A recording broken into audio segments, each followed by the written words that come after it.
All right, so today we're going to go over the benefits of spiritual practice. Now, I love this topic because I feel, for me personally, my spiritual practice is a huge component in my self care. It's a huge component in my stress relief and the way that I cope. And I really wanted to do this training not as a way to condone, endorse, or discredit or anything, anybody's particular path or idea of what spirituality is, but more of as an invitation to maybe experience more richness in what you already are doing, have more of a understanding of the neurological benefits of it, or even just encourage those of you who maybe don't have a spiritual practice, who maybe live a more secular lifestyle, that you can still invoke spiritual practice in a space that doesn't contain dogma. Okay. So, spiritual practice for me isn't about a specific path. It's really just a space for me to find calm, to be grounded, and it can take many, many forms. And so, I hope by the end of this today, you're inspired to kind of walk this path on your own and see what fits with you, see what works well for you, and see if it helps. And I really hope that it does. So, my agenda today, we're going to define spirituality and we're going to talk. Ooh, it looks like my picture is a little goofy here. There we go. Not sure what happened there. But we're going to talk about signs and types of spirituality. And we're going to ask, are religion and spirituality the same thing? Then I'm going to go through just a very brief overview of how you can practice spirituality. And of course, it is not an all-inclusive list because there's a huge number, infinite of ways that you can practice it. But I'm going to give you a few of the more popular or concrete ways. And then I'm going to discuss some potential pitfalls in spiritual practice. And then we're going to go through some contemplative practices. We're going to define and explore spiritual health. And then we're going to end in deepening the spiritual mindset. So I hope you all have open minds and hearts as we go through this. If there are any questions as we go through, please go ahead and put them in the chat, or we can discuss later after the recording pauses, okay? All right, so let's get into it. So what is spirituality?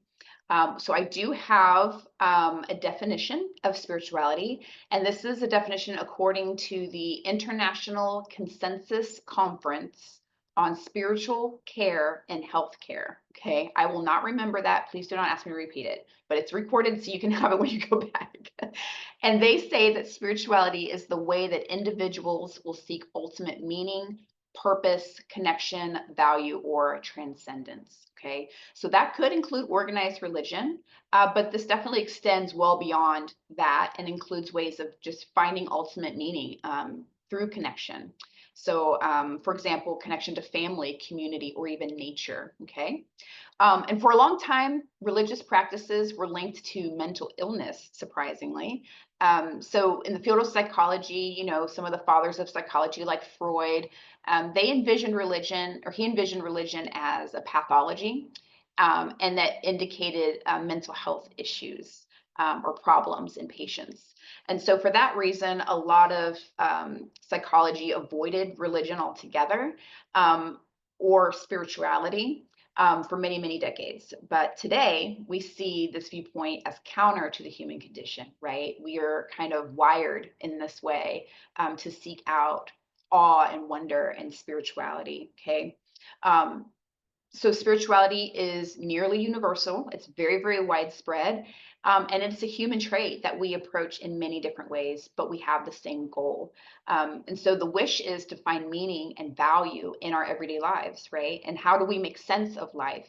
And how do we connect ourselves to something larger? So spirituality is a way of integrating those experiences, our own experiences, with the idea of something more overarching and something more timeless than ourselves. Okay, so it kind of gives us a, a, a vehicle in which we can kind of transcend ourselves as singular and connect with the collective, whether that's the community, the family, the environment we're in, or even just the cosmos, even bigger, expanded. Okay, so it can be expanded or it can be very small, but it's at the heart of spirituality is connection with the self.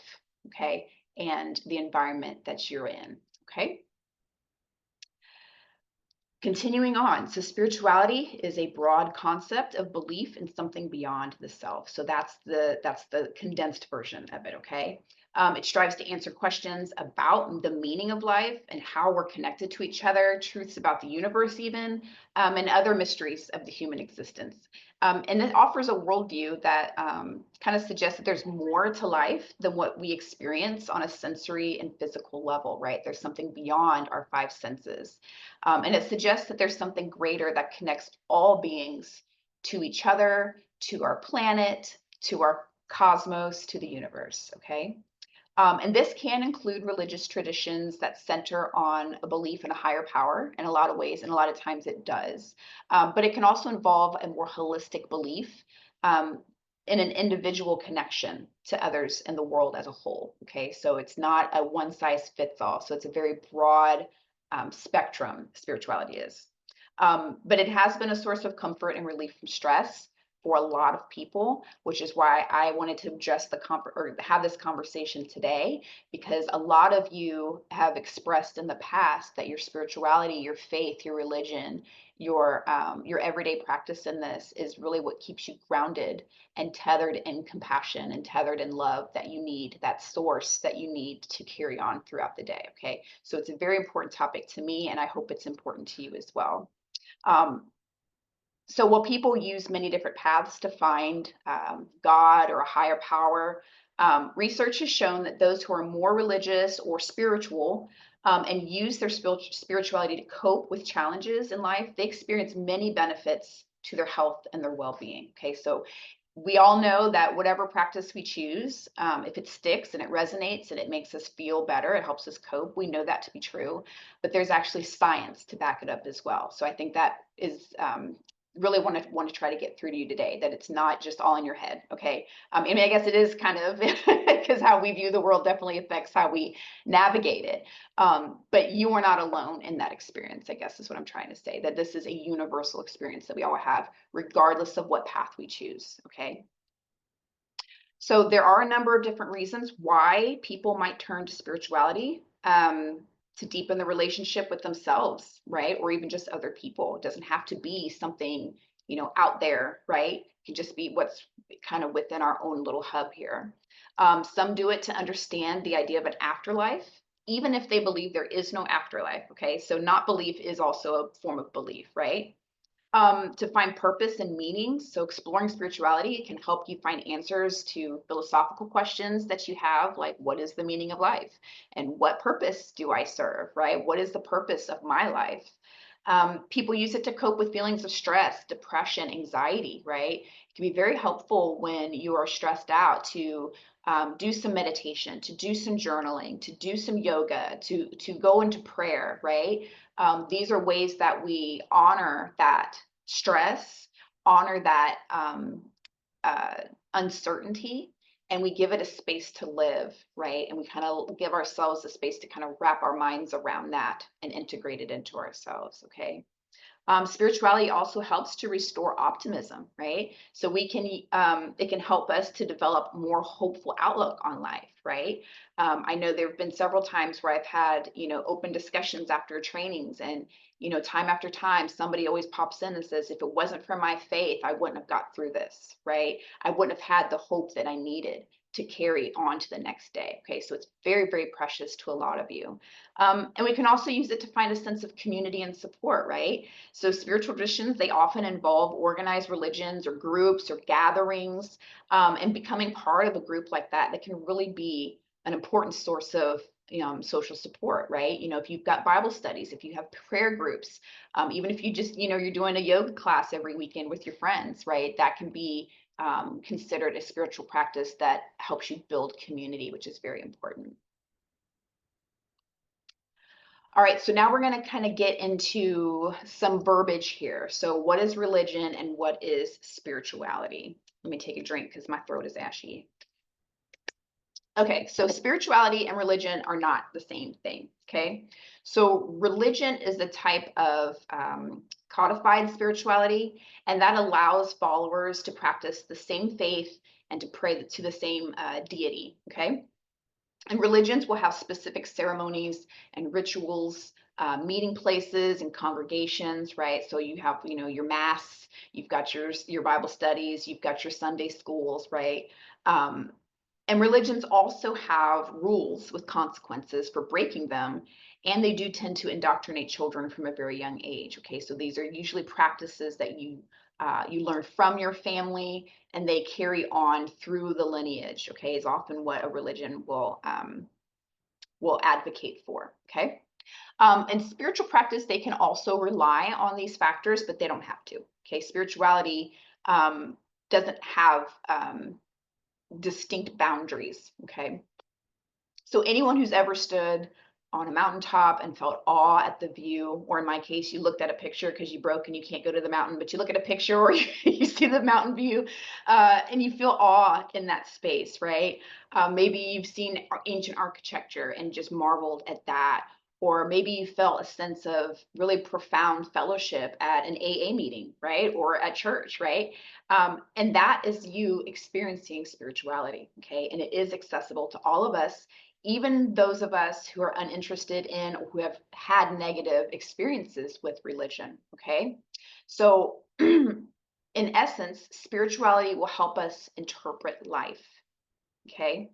From love to hate, birth to death, grave injustice to success, spiritual practices do guide us. And so when we regularly tune into the spiritual side, it can increase our spiritual health, which we'll talk about in a little bit later, but it can also help with your mental wellness as well.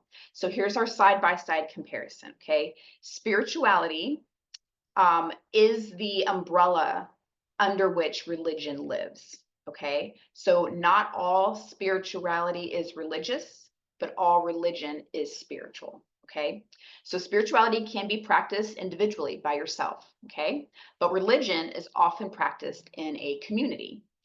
Spirituality doesn't have to adhere to any specific rules, but religion is usually based on a specific set of rules and customs, right? We go every Sunday, we go every Wednesday, we go every Saturday, right? Depending on what day you worship or you observe your Sabbath, right? Spirituality will often focus on personal journey of discovering what is meaningful in life. And religion will focus on the belief in deities or gods, religious texts, and tradition that's passed down. Okay, so that's the difference.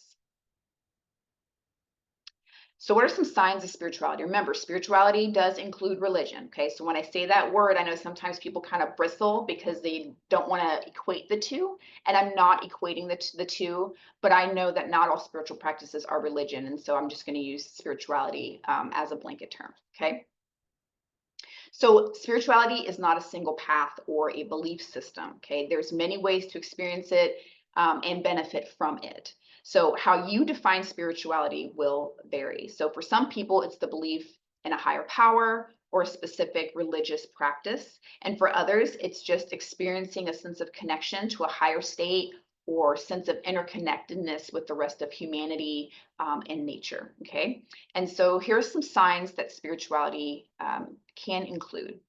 Asking deep questions about topics such as suffering or what happens after death, right? And I think regardless of if you're in a caregiving situation or not, we all as humans ponder these questions, right? What is the purpose of suffering? Why do we suffer? What happens to me when I'm no longer in this body, right? These are just questions that have gone back from before we can even write them down, right?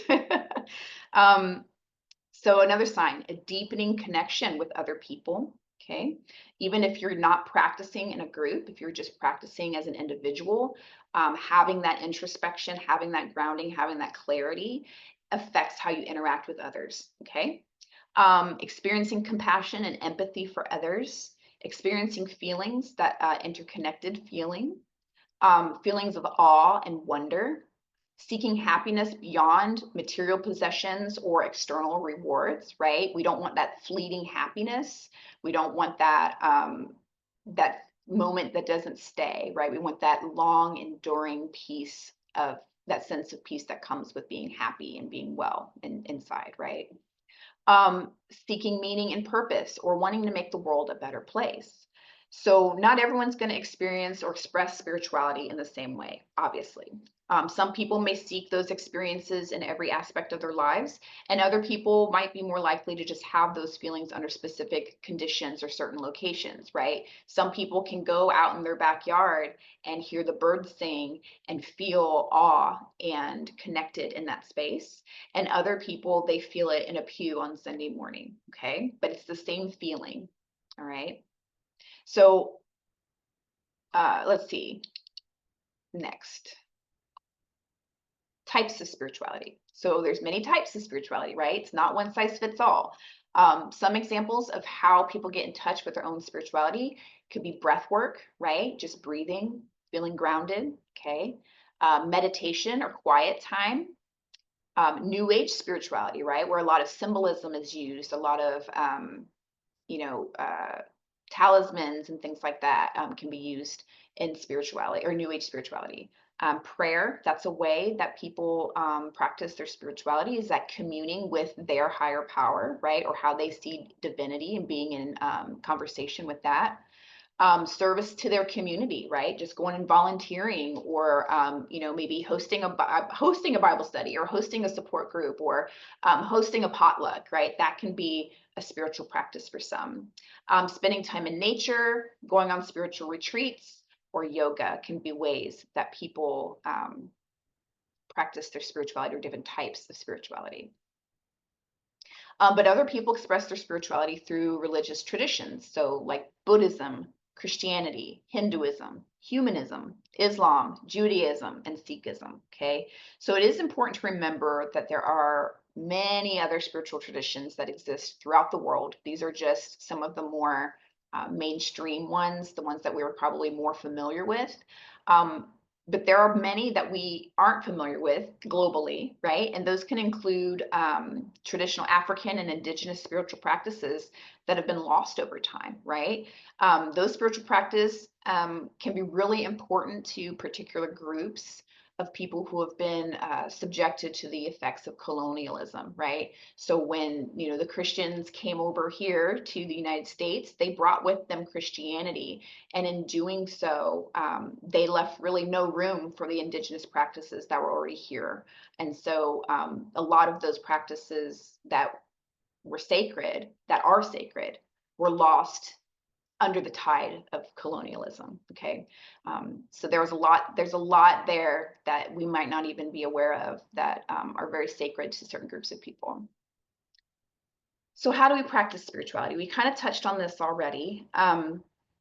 But we're going to dive a little bit deeper, okay? So whether you're rediscovering a forgotten spiritual path, right? Maybe, you used to go and do certain things and practice a certain way when you were younger because your family did it, but then it's kind of since fallen out of practice for you and you're trying to find your way back. Reinforcing your commitment to an already well-established one, right? Maybe you do go to church every week, or you do have your your prayer circles or your meetings or what have you, but you really want to recommit to that. Or if you're just wanting to learn about spirituality for beginners, there's a lot of ways to start exploring your spiritual side and help improve your well-being, okay? So it is a very personal experience, and everyone's path is going to be unique, okay? And so I do not condone or advocate one or the other, okay? This is completely up to you as an individual. But research shows that some spiritual relief or spiritual stress relief strategies have been helpful to many people, regardless of their faith. Okay, so we're going to kind of narrow in on that a little bit. So some things that you can do to start exploring spirituality can be something just as simple as paying attention to how you're feeling about something, right? So part of embracing spirituality means also embracing what it means to be a human being, both the good and the bad, right? Quote unquote, good and bad, all right? Focusing on other people, right? Opening your heart, feeling empathy, helping others through important aspects of their spirituality, or through important aspects of your own spirituality, okay? Meditate. So spending 10 to 15 minutes each morning, engage in some form of meditation. That could be breath work, that could be stretching, that could be journaling, that could be prayer, okay? Practicing gratitude, that's a very spiritual thing to do, and it knows no bounds, right? Starting a gratitude journal, recording what you're grateful for each day. These can be sacred reminders of what's really important, what's the most important to you, and what brings you the greatest happiness, right? And that doesn't require a specific set of gods, goddesses, or otherwise, right? And just being mindful, right? So becoming more mindful, being more aware of the trail you leave behind you as you move through this world, right? You can become more aware and appreciative of the present moment, right? Mindfulness encourages us to be less judgmental, both of ourselves and of other people, and focus more on the present moment rather than dwelling in the past or the future, right? Because we spend a lot of time in our heads in the past or in the future, and very few moments are spent just in the present moment. Okay, so mindfulness can really be a tool that you can use to recenter yourself. Okay, next, so the ways in which spirituality manifests among the world's many cultures is nearly endless, right?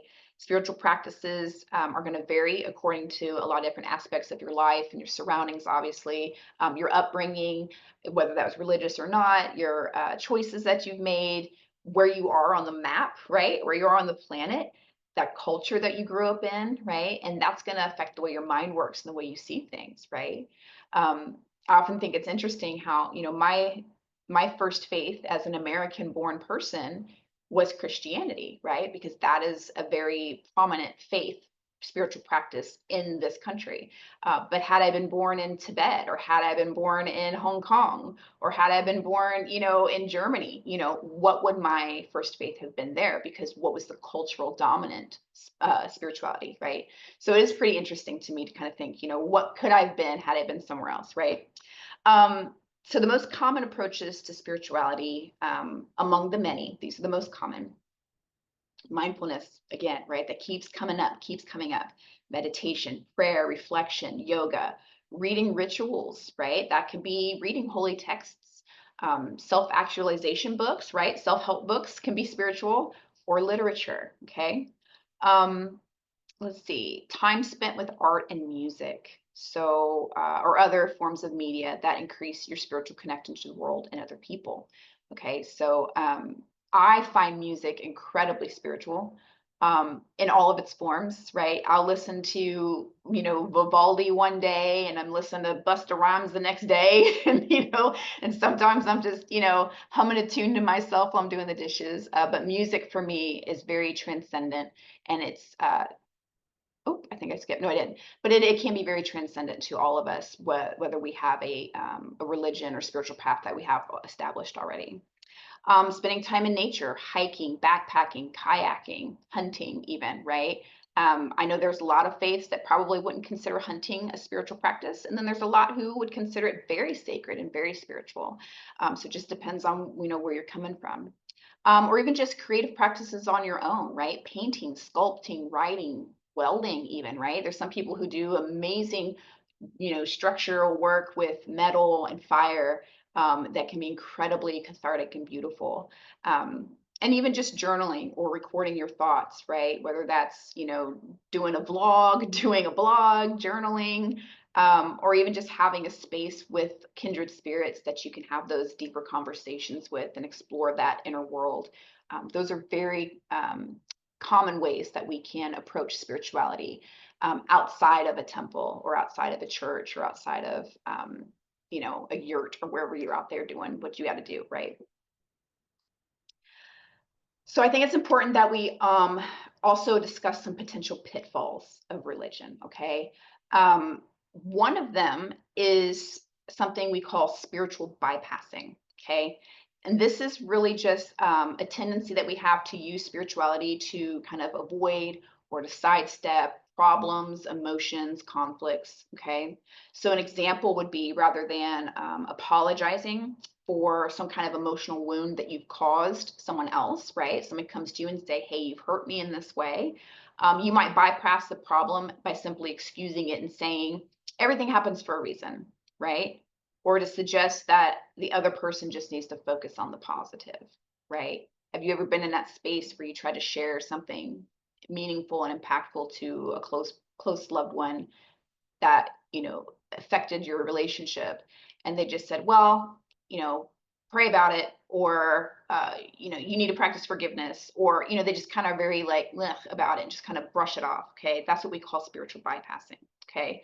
So spirituality can enrich your life and does lead to several benefits, but it's important that we're cautious to not let these ideals kind of lead to pitfalls like dogmatism, or give you a reason to ignore the feelings of other people, right? Um, and so to be dogmatic, and I think that is probably one of my, um, I don't want to say pet peeves, but it does pop up a lot in my space. But dogmatic goes back to the Greek word dogma, which means basically what one thinks is true. Okay. And so to be dogmatic is to follow a doctrine relating to morals and faith, a set of beliefs that's kind of passed down and never questioned. Okay. So it can refer to arrogant opinions based on unproven theories or even despite the facts. Okay. So someone who's dogmatic might insist that dinosaurs never existed or that women shouldn't drive. Okay. Even though we have facts and evidence to back that up, they're just going to believe it because they want to believe it. Okay. And that's a huge pitfall, because then, you kind of end up in this closed-minded space. And it can definitely thwart your attempts and your goals of even engaging in a spiritual practice to begin with. Okay. So just be mindful of that. Next, we're going to talk about contemplative practice. So contemplative practices, these are activities that are going to guide us to direct our attention to a specific focus. Often these are very introspective, right? Very inward looking reflections, or concentration or on a specific sensation or concept, right? Like I'm going to contemplate peace, right? I'm going to contemplate compassion, right? And those kind of things. And many of these spiritual traditions, they have a long history of using contemplative practices to increase our compassion, our empathy, and our attention, as well as help us calm and quiet the mind, which I think we could all use more of that in our world that's always fighting to catch our attention. Look at me, look at me, look at me. It's very easy for us to slip into a very busy, noisy mind. And that's a lot of energy, right? It's a lot of wasted energy. So meditation, it can induce feelings of calm and clear-headedness, as well as improve our concentration and our attention. And this is backed by science. So there's a brain researcher named Richard Davidson, and his research shows that meditation increases the brain's gray matter density, and that can reduce our sensitivity to pain. It can enhance our immune system's functioning. It can help us regulate those difficult emotions we feel, like frustration, anger, right? Apathy. It can also help us to relieve stress. So mindfulness meditation in particular has been proven very helpful for people with depression and anxiety, cancer, fibromyalgia, chronic pain, rheumatoid arthritis, chronic fatigue syndrome, cardiovascular disease. Okay, I'm not saying meditation is going to cure these things, but in stress reduction, it can help us when we experience the symptoms, right? And we all know that mind over matter is definitely a powerful approach to our own healing, right? Prayer that may, if you're not into meditating, but you have a prayer practice, this can also elicit the relaxation response. It can also help with cultivating feelings of hope and gratitude, compassion, right? All of which have a positive effect on our overall well-being. Okay, so if you have a religious practice that offers a deity or a saint or some sort of figurehead that models a character trait that you want to embody, prayer and meditation can be very helpful in that space, right? Let me meditate, let me pray, let me resonate on, the compassion of Jesus, right? Or let me meditate on, the patience of the Buddha, right? These things that we can use as symbols to help us embody that trait in ourselves, okay? There are several types of prayer, and many of them are rooted in a belief that there is a higher power, something beyond us that has some level of influence in our life. And that belief can give us a sense of comfort and support in difficult times, right? A recent study found that clinically depressed adults who believed that their prayers were being heard by a concerned presence, they responded much better to treatment than those who did not believe. Okay, so it definitely does have an impact on us physically. Next, yoga. So this is centuries old. It's a spiritual practice that aims to create a sense of union between you, the practitioner, um, or within you as the practitioner, excuse me, using like physical postures, right? Yoga poses. Also ethical behaviors, right? A lot of times people think yoga is just exercise. Okay, well, that's one kind of yoga. Okay, but the philosophy of yoga is much more expanded than the postures. It talks about the ethics and how we are to behave, breath expansion, right? Really working on breath work. This is the systematic practice of yoga has been found to reduce inflammation and stress, decrease depression and anxiety, lower blood pressure, and increase feelings of well-being. And yoga is one of those things that you can do whether you are a practitioner of the philosophy of yoga or not. If you really just want to do the physical part of it, a lot of those practices have been kind of peppered in throughout a lot of different therapies, the different therapeutic approaches, right? Like somatic experiencing, breath work, meditation, right? All that stuff. And then finally, we've got journaling, right? That's another way that we can use is another contemplative practice, right? We often overlook it, but it can help us to become more aware of our inner life, to feel more connected to how we're experiencing the world around us. And studies do show that writing during difficult times that can help you find meaning.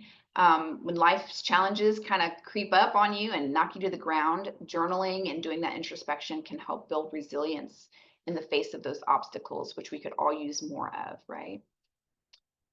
All right, next, what is spiritual health? So this might not be a term you're familiar with, um, but I think it's important to discuss it, okay? So the ideas of mental health and spirituality, they are growing a lot more mainstream, right? So spiritual health is a term that crops up a lot more often, and many people will use it as a synonym for spirituality, but it's actually a little different. So spirituality is that broad term reflecting experiences or states of being that envelop you and kind of help you to transcend in a way. But spiritual health is something that you can cultivate or work toward over time. Okay. So spirituality can take different forms for everyone, and spiritual health can apply to any type of spirituality or religion. Okay. So while spirituality is a source of potential that everybody can access if you want to, spiritual health is a spectrum on which everybody falls. So because of this, it is a lot more concrete. Okay. So let's get into it a little bit deeper. So some common traits of a spiritually healthy person, okay? Reserved and thoughtful emotional reactions, even to life's greatest challenges. So have you ever been around somebody and it seems like everyone around them is in hot mess mode, right? And they're just zen, right? They're grounded, they're aware, right? Um, that is an indicator of spiritual health. Now, whether that person has a concrete spiritual practice or not, that's not the point. But they are spiritual in themselves because they have good spiritual health, okay? By whatever means that they got there. Next, a healthy ability to feel and express your emotions when it's called for, especially when dealing with grief or loss, okay? Not to say that if you have a difficult time with this, that you are not a spiritual person. Remember, spiritual health is a spectrum, okay? So you're on that spectrum, whether you are, white knuckling it through life or if you're just going with the flow, right? You're on that spectrum, okay? Daily practices to help process hardships, changes, and emotions can increase our spiritual health. Having an ability to deal with the challenges posed by other human beings and meet them with kindness and understanding, okay? Again, it's that centered, that grounding, that knowing, right? How you interact in the world and how you're choosing to do so, okay? Having flexible beliefs that can adjust as needed to new circumstances or information. So remember I talked before about being dogmatic. This is the opposite, right? Where you don't have the boundaries of the dogma. You can be flexible. And so when you have new information or new truths emerge, you're flexible in how you incorporate that. Okay. Mindfulness and presence when eating, exercising, working, enjoying time with loved ones. Okay, so again, it's a spectrum, it's a continuum. I'm not saying in every moment, in all moments, you have to be this way, but it's just a gauge for your spiritual health. Okay. So if you don't recognize these traits in you right now, that's okay. They do take time to cultivate. You have to be intentional in this space. Having a mental health professional can help you with this. A spiritual leader can help you with this. And they can help you identify ways to strengthen them through practice. Okay. And on that note, how do we deepen the spiritual mindset, right? So once you've successfully established a spiritual basis for living, we can deepen that mindset, that spiritual mindset. Okay. And that's going to require looking inward. So practices like listening, stepping into another person's shoes, right? Practicing empathy, looking for the best in other people, right? And cultivating compassion and forgiveness. I think one of the more influential things I heard from my favorite social worker, Brene Brown, was she said she started to see the world through the lens that everyone's doing their best. Okay. And for her, that was transformative because she thought if everyone's trying their best, it was a lot less likely for her to be offended by their behaviors, right? To just kind of meet them with compassion in that way, I thought was profound. Let's see. Other people form an integral, as other people form an integral part of an individual spiritual mindset, practices are often people-centric, right? So community service or volunteering, helping other people on their spiritual journey, right? Leading a meditation, hosting a Bible study, things like that. Taking on a service position in maybe a faith community or a 12-step program, right? Maybe you're the door greeter at your church, or you're, a volunteer at your community food bank, okay?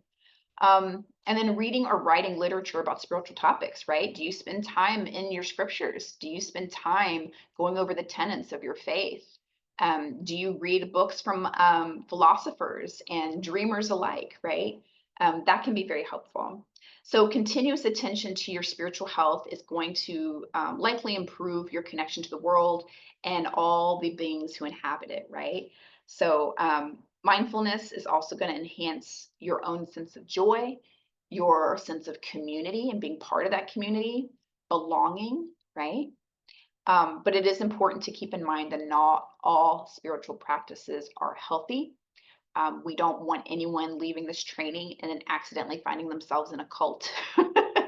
So just be mindful that when you go out into this space, if you're not, in a spiritual group and you go out to find one and you're seeking community, that those practices, those teachings, they align with your core values, your beliefs, right? The structure of who you are and your integrity. So be open-minded, but don't be easily swayed into a path that doesn't resonate as truth for you. Okay. So that's it. Sweet, short and sweet. Well, maybe not short, but it is sweet. And here's my sources if you're interested in digging a little deeper on your own, which I always highly encourage all of you to do so. Do not take my word as gospel. I will disappoint you every time. So let me go ahead and stop my share and the recording.